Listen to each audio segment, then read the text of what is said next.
Radio CIES. Hola a toda la comunidad CIES, bienvenidos a Asociación Libre con una cápsula más. Soy Gaby Torres y le doy la bienvenida nuevamente a la doctora Laura Uribe. Muchas gracias por estar aquí con nosotros. Hola, muchas gracias por invitarme. Ella es psicoanalista, especialista en el trabajo con niños, adolescentes y adultos, pero sobre todo en la cuestión de la escritura y la lectura, ¿cierto?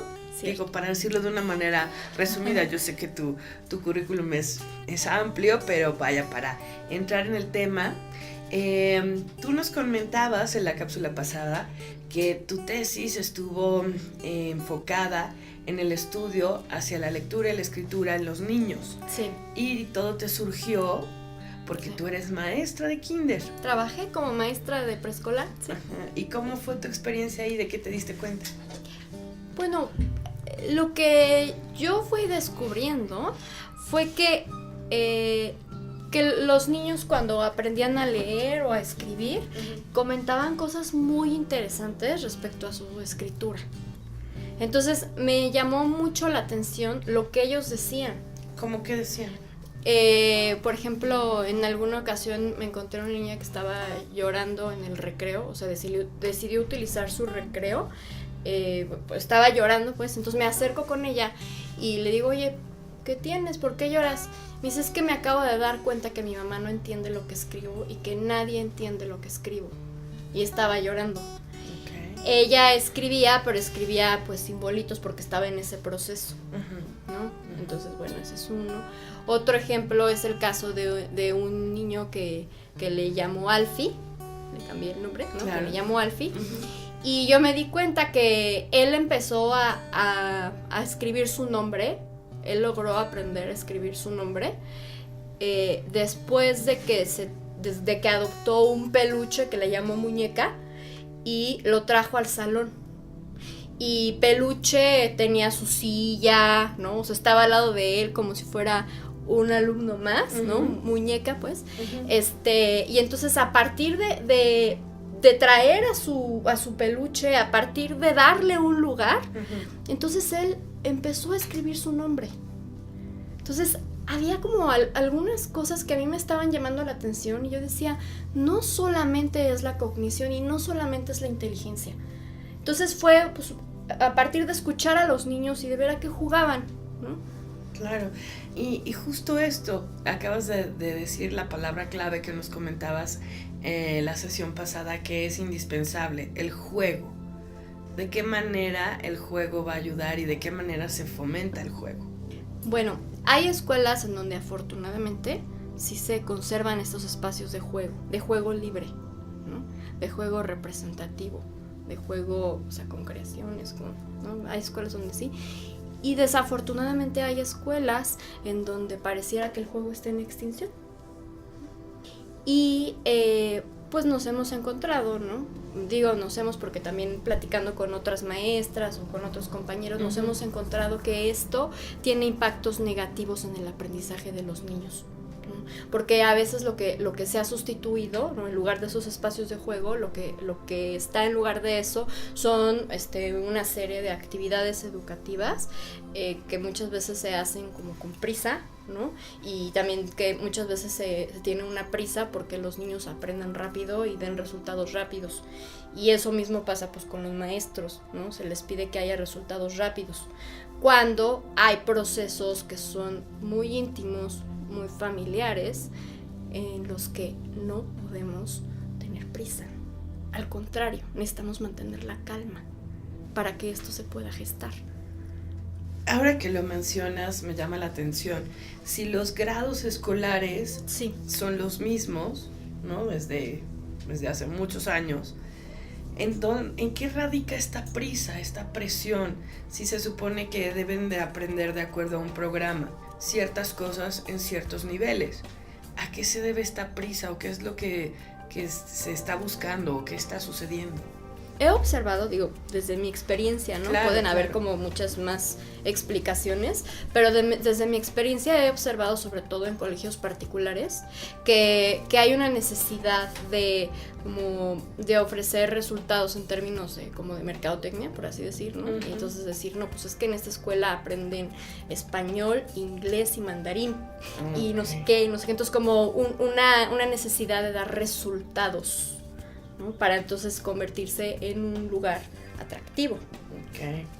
Somos más interesantes porque les vamos a enseñar más cosas. Más cosas. Y todo eso va reprimiendo o quitándoles el tiempo de juego. El tiempo de juego, sí. Y esas las consecuencias deben ser graves, ¿no? En otro sentido, ¿no? La memoria, la lectura, la escritura. Sí. Sí, y muchas veces vemos a los niños que están como muy apurados, ¿no? O sea, tienen el recreo rápido, están como todo el tiempo pues con una prisa de algo, cuando pues realmente se gana poco de esa manera, ¿no? Se gana poco teniendo prisa. Claro. ¿Y qué hay con la lectura? Con la lectura, bueno, pienso que es necesario también cuidar a los niños y cuidarnos justo de esa prisa en cuanto al aprendizaje de la lectura. Aprender a leer, para que uno pueda aprender a leer, es porque antes ya fue leído por otro. ¿Qué significa esto? Es porque alguien leyó sus trazos, ¿no? O porque alguien lo leyó como sujeto.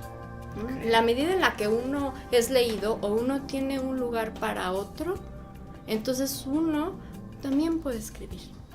Y entonces lo que he observado, lo que me ha tocado ver, es que los niños escriben para los otros y leen para los otros. O sea, es un proceso que se construye haciendo lazo con otros. ¿no? Me ha tocado ver niños que por ejemplo, ¿no? O sea, se prestan a los otros niños, ¿no? Ofrecen sus servicios de escritor. Entonces los otros niños les dictan. Estoy hablando de un niño de 5 años, por ejemplo, ¿no? Entonces los otros niños le dictan y entonces él hace la función de escribano, por así decir. Sí. Pero escuchando lo que sus compañeros dicen, ¿no? Entonces a partir de escribir para otros es que también toma un lugar para los otros. ¿Qué se da primero? O sea, los dos procesos tienen que ir de la mano, escribir y leer. ¿Se desarrolla más uno que el otro? ¿Cómo es esto? Pienso que se desarrollan, van de la mano. ¿no? Van de la mano, aunque en un primer momento, pues, lo que se va dando, ¿no? Es la lectura de dibujos, la lectura de imágenes, pero también se va haciendo la escritura de garabatos y de los primeros trazos y dibujos. Entonces, o sea, sí va de la mano, pero me parece que lo que primero se va dando es la lectura. Algo comentabas que hay un simbolismo en los garabatos y en los trazos que se hace y en las letras, ¿no? En este estudio psicoanalítico que se ha hecho, ¿qué nos puedes comentar al respecto? Bueno, lo que yo fui encontrando es que hay un simbolismo porque los niños cuando están representando, pues están plasmando algo, ¿no? de su psiquismo, algo de ellos. Y lo importante es preguntarle a ellos qué significa eso, ¿no? Porque es muy interesante lo que dicen sobre lo que están simbolizando. Y respecto a esto, Gérard Pommier, que es un psicoanalista francés, relata un caso de una niña que se llama Marie, ¿no? Como sea en francés. Que ella justo tenía mucho miedo en las noches de unos monstruos que ella no veía, pero que sabía que la veían. Y entonces ella cuando escribía bolitas adentro de las letras. Y esa era su forma de escribir, ¿no? Con bolitas. Y entonces alguna persona, algún maestro podría pensar, bueno, pues es que está teniendo un problema de escritura, ¿no? O qué está pasando con su escritura. Pero después Gérard Pommier de lo que se dio cuenta fue que conforme ella pudo ir elaborando, pudo ir trabajando en el consultorio con él, este miedo de ella, entonces las bolitas en su escritura dejaron de aparecer. También Melanie Klein en sus primeros escritos, nos habla de cómo los niños en las letras y en los números proyectaban partes corporales. Por ejemplo, en una L estaba proyectado el pene, por ejemplo, ¿no? Entonces, los niños utilizan justo estos símbolos para proyectar, ¿no? Pues espacios corporales o pues, N cantidad de cosas, porque habrá que escuchar al niño, ¿no? Qué es lo que está proyectando. Sí, y esto de que cada caso es único, ¿no? Que no Sí. se puede decir todos los niños No. o todos los pacientes, todos tenemos nuestra peculiaridad. Sí. ¿No? Y habría que ver cada quien. Sí, yo creo que cada caso es único, ¿no? Cada caso es singular, pero también creo que esto nos permite pensar que un problema de dislexia o de aprendizaje en la lectura o en la escritura es mucho más allá que un diagnóstico de problema de aprendizaje, mucho más allá, porque muchas veces con los diagnósticos se clasifican a los alumnos, ¿no? O se clasifican sus capacidades o incluso su inteligencia. Entonces sí necesitamos pues de construir esto. Necesitamos que esto no se utilice como una forma de clasificar o una forma de, no sé, de convertir en como, o sea, de dejar al margen, ¿no? Claro. A algunos niños. Necesitamos como preguntarnos qué hay detrás de eso, qué hay detrás de un problema de aprendizaje. ¿Qué tanto tienen que colaborar los maestros con los papás para detectar todas estas situaciones?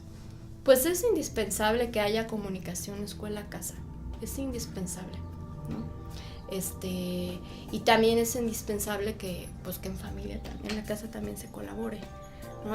Algo que me ha tocado ver, ¿no? En el ámbito educativo es que así como se les pide a los niños muchos resultados en cuanto a aprendizaje, ¿no?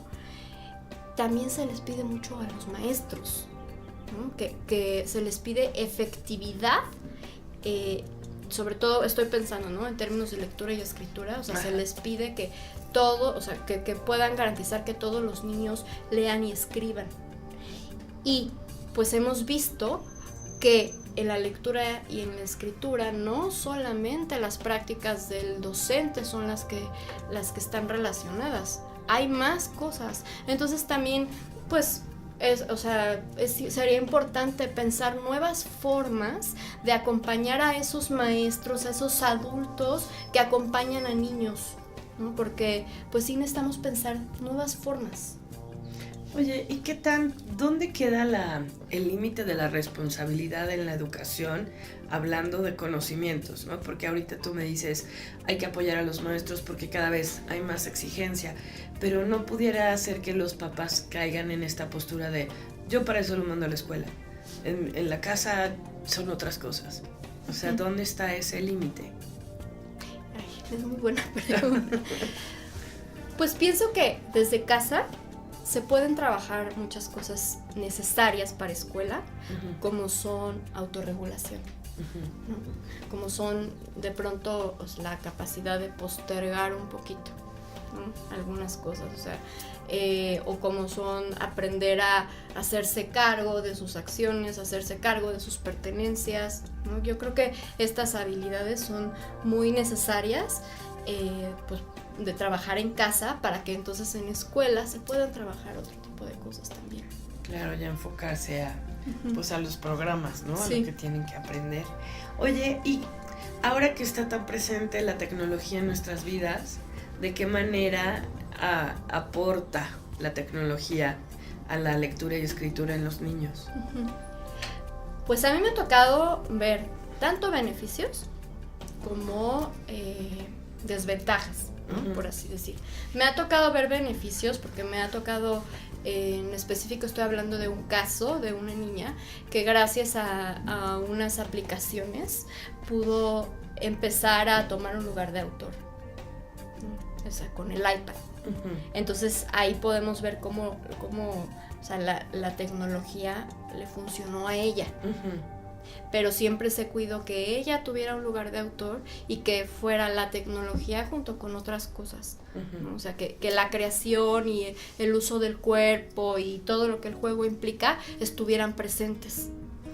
Quizá las desventajas que pudiera haber es que al estar con una pantalla y solamente con los pulgares, pues no se está utilizando el resto del cuerpo, ¿no? Okay. Y quizá el juego pues ya tiene una forma dirigida de cómo interactuar, y lo importante es crear espacios, ¿no? Fomentar la creatividad, fomentar que haya cambio de posiciones subjetivas en el juego.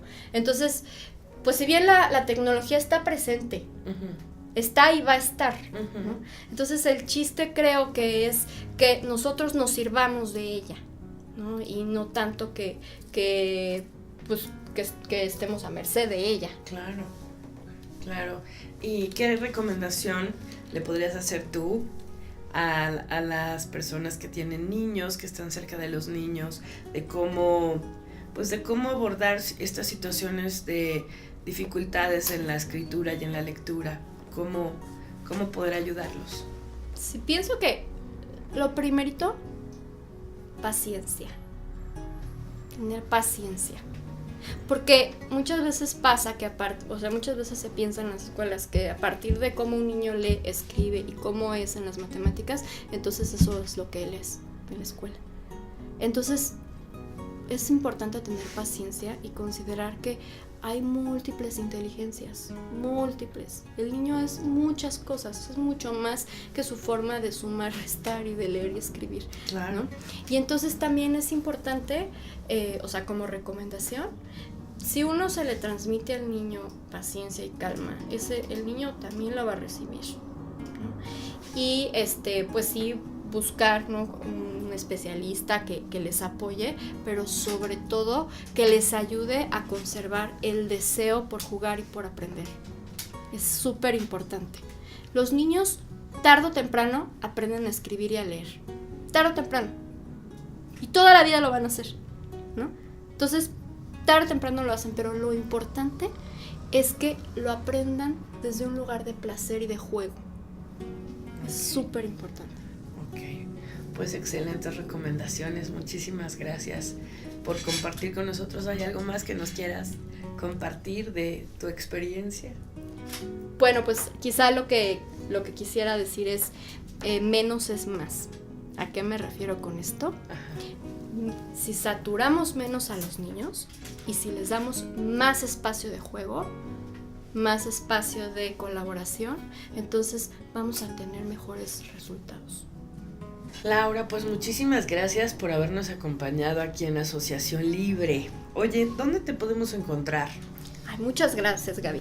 Pues me pueden encontrar en la página de Psicólogos Ciudad de México, y la página es www.psicocdmx.com. Ahí está el correo, ahí incluso se puede mandar un mensajito por WhatsApp a la página directo. Y también en Facebook, en la página Psicoterapias en la Infancia, ahí también me pueden encontrar en Facebook, y estas dos páginas están asociadas. Ok, excelente. Pues muchísimas gracias por compartirlo, y ya cualquier persona que tenga pues algún caso, pues ya seguramente te estará escribiendo. Muchísimas gracias. Para que tú puedas ayudarle. Gracias a todos por su presencia aquí en Asociación Libre. Gracias Felipe Chávez, Carlos Bautista en la producción de este programa. Soy Gaby Torres. Nos vemos y escuchamos en el próximo Asociación Libre. Bye bye.